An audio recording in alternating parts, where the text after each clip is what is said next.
Hello everyone, this is Dheeraj Mishra and welcome back again to my channel. आज मैं आपको बताने जा रहा हूं डीएनए के मॉडल्स के बारे में। डीएनए होता क्या है, आरएनए क्या होता है, उसके मॉडल्स क्या होता है, डीएनए फिंगरप्रिंटिंग क्या होता है, वो मैं आज आपको सब कुछ बताने जा रहा हूं। उससे पहले आप हमारे चैनल पे अगर आए हैं, नए हैं तो सब्सक्राइब कर दीजिए और अगर वीडियो अच्छा लगे तो शेयर जरूर कीजिएगा और वीडियो को लाइक कीजिए।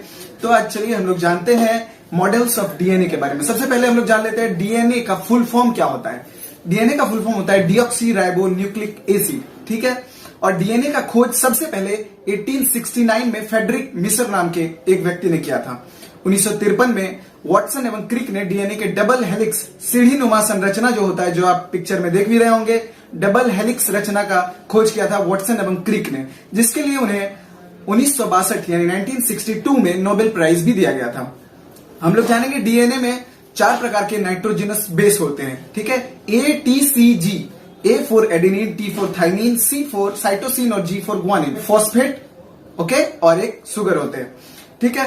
तो हम लोग जानेंगे कि ये नाइट्रोजनस बेस जो होता है वो किस तरह से काम करता है। A और T, A T से जुड़ा होता है डबल बॉन्ड से और C G से जुड़ा होता है ट्रिपल बॉन्ड से।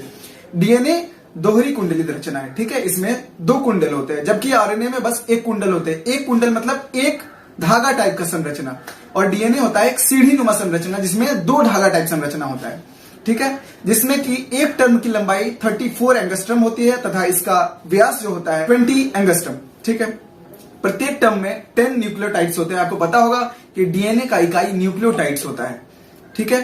10 न्यूक्लियोटाइड्स का एक इकाई होता है डीएनए का। डीएनए का जो धागा होता है, जिसको स्ट्रैंड बोलते हैं हम लोग, वो सुगर एवं फॉस्फेट का बना होता है, ठीक है। सुगर के साथ नाइट्रोजनस बेस जुड़ा होता है। नाइट्रोजनस बेस मैंने आपको बताया एडेनिन थाइमिन के साथ साथ डबल बॉन्ड और साइटोसिन ग्वानिन के साथ साथ ट्रिपल बॉन्ड से जुड़ा होता है। डीएनए एक अनुवांशिक पदार्थ है। इसके छोटे से टुकड़े को जीन कहते हैं।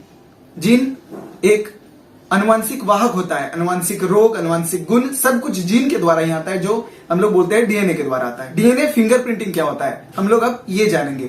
डीएनए फिंगरप्रिंटिंग में जेनेटिक कोड की खोज डॉक्टर हरगोविंद खुराना ने किया था 1968 ईस्वी में, जिसके लिए उन्हें 1968 में ही नोबेल प्राइज मिल गया था। डीएनए फिंगरप्रिंट का खोज डॉक्टर एलेक जेफरीज के द्वारा किया गया था। भारत में डीएनए फिंगरप्रिंट लाने का श्रेय डॉक्टर लालजीत सिंह को जाता है। जेनेटिक कोड होता क्या है, जैसे मैंने आपको बताया कि 4 नाइट्रोजनस बेस होता है, एडेनिन, थाइमिन, साइटोसिन और ग्वानिन। अगर ये अलग अलग, जैसे सबका डीएनए तो अलग अलग होता है, डीएनए मैच नहीं करता है सबका 100%, तो उस डीएनए में सबके अलग अलग कुछ न कुछ गुण होते हैं। जैसे किसी का एडेनिन, थाइमिन और साइटोसिन अगर एक साथ जुड़ा हुआ है तो उसका साइटोसिन, ग्वानिन और थाइमिन एक साथ जुड़ा हुआ होगा। या फिर अगर ट्रिपल जोड़े तो हम लोग ग्वानिन का ट्रिपल बॉन्ड होगा और साइटोसिन का भी ट्रिपल बॉन्ड होगा। इस तरह से हमारे जीन में डिफरेंस आता है, डीएनए में डिफरेंस आता है।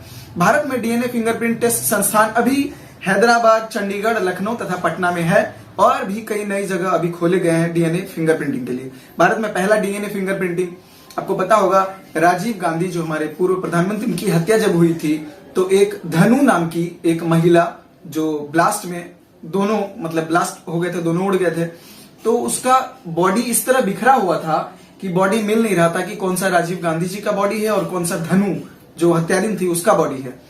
तो डीएनए सबसे फर्स्ट इंडिया में डीएनए फिंगरप्रिंटिंग के उसी का हुआ था और उससे पता लगाया गया था कि ये बॉडी किसका है और तभी बॉडी अलग किया गया था। डीएनए फिंगरप्रिंटिंग का उपयोग हम लोग करते क्या है, अपराधियों का पता लगाने में। कहीं चोरी हुआ, कुछ हुआ, उसका फिंगरप्रिंट आया, उसका कहीं बाल भी है, अगर कोई नाखून भी है तो उससे हम लोग पता लगा सकते हैं कि अपराधी है कौन।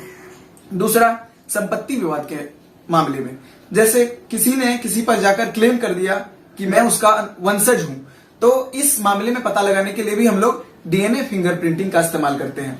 और माता पिता की खोज के लिए, कोई बच्चा अगर कहीं खो जाता है और कुछ सालों बाद अगर उसका निपटारा नहीं हो पाता है कि यह किसका पुत्र है या फिर यह किसके पेरेंट्स हैं, तो उसके लिए डीएनए फिंगरप्रिंटिंग किया जाता है और उससे पता लगाया जाता है कि यह माता पिता असल में है किसके। और नेक्स्ट हम लोग आते हैं आरएनए। आरएनए क्या होता है? आरएनए एक डीएनए का ही रूप है जिसको राइबोज न्यूक्लिक एसिड बोलते हैं। आरएनए एक धागा का बना होता है, जबकि डीएनए 2 धागा का बना होता है, डबल हेलिक्स संरचना होता है।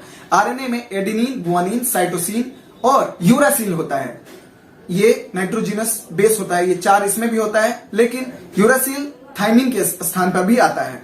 आरएनए 3 प्रकार का होता है। पहला होता है एमआरएनए, टीआरएनए और आरआरएनए। ये 3 प्रकार के आरएनए होते हैं, ठीक है।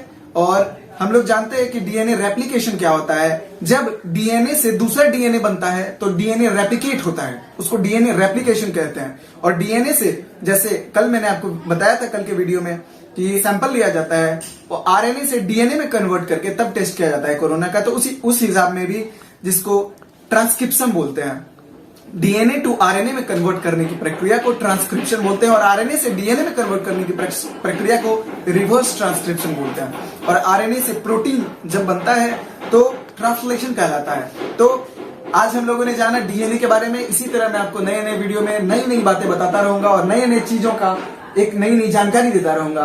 तो डीएनए में हम लोग आज बहुत कुछ जान चुके हैं, और अगर कुछ आप लोगों को कुछ नया जानकारी चाहिए, डीएनए में कुछ छूटा हुआ है और आप लोगों को जानना है, तो आप कमेंट में बता सकते हैं। तो आज की वीडियो वॉच करने के लिए thank you so much. Channel पर बने रहिए, लाइक कीजिए, कमेंट कीजिए, सब्सक्राइब कीजिए, अच्छा लगे तो शेयर भी कीजिए, और बताइए आगे मैं किस टॉपिक पे वीडियो बनाऊं। आगे मैं नया नया वीडियो लाता रहूंगा। Thank you so much.